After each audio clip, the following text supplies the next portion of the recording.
وہ 75 سال یا 3 پیڑھیوں سے وہاں جنگلات کی زمین پر قابض ہونا چاہیے. تو جب دونوں شخص لینڈ لیس ہیں, دونوں شخص جو ہیں وہ سیم سٹیٹس سے بلونگ کرتے ہیں, تو پھر یہ بھید بھاؤ کیوں ہے؟ یہ بھید بھاؤ نہیں ہونا چاہیے. تو جب ہم گراؤنڈ میں کام کر رہے ہیں تو ہمیں اس طرح کی کافی مشکلات کا سامنا کرنا پڑ رہا ہے. تو اس ایکٹ کا فائدہ ہے, لیکن صرف انہی لوگوں کو ہے جو آج تک نہ پڑھے ہیں, نہ اسکول گئے ہیں, نہ کسی گورنمنٹ کے کسی بھی ادارے سے جڑے ہیں, جو بالکل آج تک جنگلوں میں ہی ہیں. تو انہی کو فائدہ ہو رہا ہے.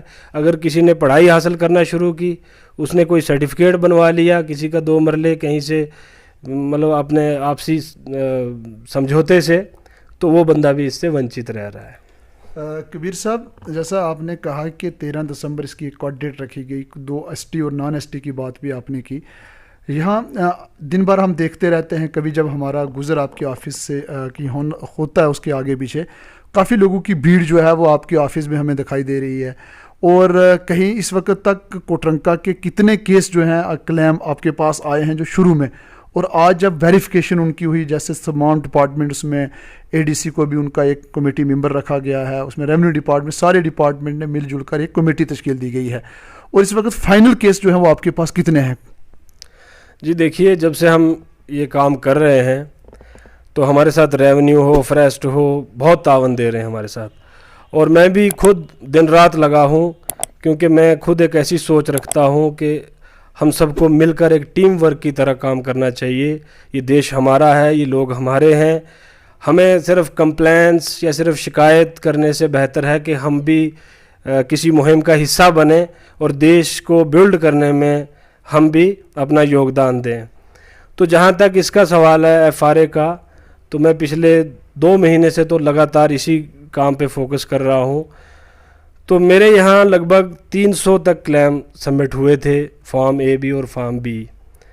تو اس میں سے چھانٹ کاٹ کے ابھی جو ہے میرے پاس 28 کلیم ہیں فارم اے کے, جو بالکل لینڈ لیس لوگ ہیں, انڈیویجول کلیم جس کو کہیں گے ہم. تو اس میں سے میں نے 14 کلیم جو سبمٹ کیے ہیں ایس ڈی ایل سی کو, سب ڈویژن لیول کمیٹی کو. تو وہاں پہ بھی ان کی ویریفیکیشن چل رہی ہے. تو ہماری یہی کوشش ہے کہ ہمارا جو بھی بندہ یہاں سے آتا ہے وہ پریشان نہ ہو. اگر اس کو کوئی نالج کی کمی ہے تو اس کو ہم اویئرنیس بھی دے رہے ہیں. اس کو کوئی فارم بھرنا نہیں آتا ہے تو میں خود بھر لیتا ہوں, کیونکہ میں آرمی میں کلرک تھا, تو ڈاکومنٹیشن پروسیجر جو ہے میں بڑے اچھے سے سمجھتا ہوں اور کر بھی لیتا ہوں. تو میں نے ابھی تک 14 فائلیں جو ہیں وہ ایس ڈی ایل سی میں سبمٹ کی ہیں. کبیر صاحب, جیسا کہ شروع میں جب فورسٹ رائٹ ایکٹ امپلیمنٹ ہوا, ڈپارٹمنٹ نے اس کے لیے اویئرنیس کیمپ لگائے اور لوگوں میں ایک بڑا چرچا تھا, ایک لوگوں میں شوق تھا. جو وقت بدلتا گیا, حالات بدلتے رہے, دن گزرتے رہے, اور اس طرح آہستہ آہستہ وہ کام جو ہے اس میں مٹھاس کے بجائے کہیں نہ کہیں کھٹاس نظر آتی رہی. اور آج جو ہے ایک آپ ہی میں سب ڈسٹرکٹ کوٹرنکا میں سرگرم نظر آ رہے ہیں. اور آج خاص کر کے کوٹرنکا بدل ہی نہیں, پورے جموں کشمیر میں فرسٹ ٹائم جو ہے فورسٹ رائٹ ایکٹ امپلیمنٹ ہونے جا رہا ہے. جیسا ہمارے کل لیفٹیننٹ گورنر منوج سنہا جی نے بھی جو لینڈ لیس لوگ جو تھے ان کو وہ کاغذات جو ہیں, وہ حقوق جو ہیں وہ دیے ہیں. انہوں نے ایک سیمینار جو ہے وہ منعقد کیا ہے, وہاں اپنے ٹرائبل کے جو سیکریٹری تھے وہ بھی موجود تھے. اسی کے ساتھ آپ ان لوگوں کو کیا پیغام دینا چاہیں گے کہ جو اس وقت تک چپ کر کے ہاتھ پہ ہاتھ دھرے بیٹھے ہیں اور لوگ جو ہیں وہ پریشانی میں مبتلا ہیں؟ جی میں یہی کہنا چاہوں گا کہ جب ذمہ داری لی ہے تو ذمہ داری نبھانی ہے, اور اگر ذمہ داری نبھا نہیں سکتے ہیں تو ذمہ داری لینی نہیں چاہیے. باقی کام تو کرنے سے ہی ہوگا, ٹال مٹول سے ہوگا نہیں. تو ہمیں کل کرنے سے بہتر ہے کہ ہم آج ہی شروع کریں اور اپنا کام ٹائم سے پورا کریں. کبیر صاحب, لاسٹ میں ایک سوال رہے گا کہ پنچایتی راج انسٹیٹیوشن کے حوالے یہ کام کیا گیا تھا, پنچایتی سطح پہ جو ہے اس کی کمیٹیاں تشکیل دینی تھی. جیسا کہ فورسٹ رائٹ ایکٹ کی جو ہم نے گائیڈنس پڑھی تھی اس میں 2/3 میجارٹی جو تھے وہ ایس ٹی کے لوگ ہونے چاہیے تھے, اور اس کے بعد جو ہے اس میں کوئی لیڈیز کو بھی رکھا گیا تھا, اس کے بعد کچھ نان ایس ٹی کے لوگوں کو بھی رکھا گیا تھا. ابھی تک ہمارے سرپنچ حضرات جو ہیں یا پنچ حضرات جو ہیں جو کمیٹیاں تشکیل دی گئی تھی, وہ کہیں نہ کہیں وہ کام جو ہے وہ ٹھنڈے بستے میں ہے, اور لوگ اس حد تک پہنچ چکے ہیں کہ اب کچھ بھی ہونے والا نہیں ہے. یہ اس چیز کے لیے میں خود بھی ایک ایز صحافی ہونے کے ناطے ہم دیکھ رہے ہیں کہ لوگوں کا کہنا ہے کہ شروع میں چرچا تھا, اب کچھ بھی ہونے والا نہیں ہے.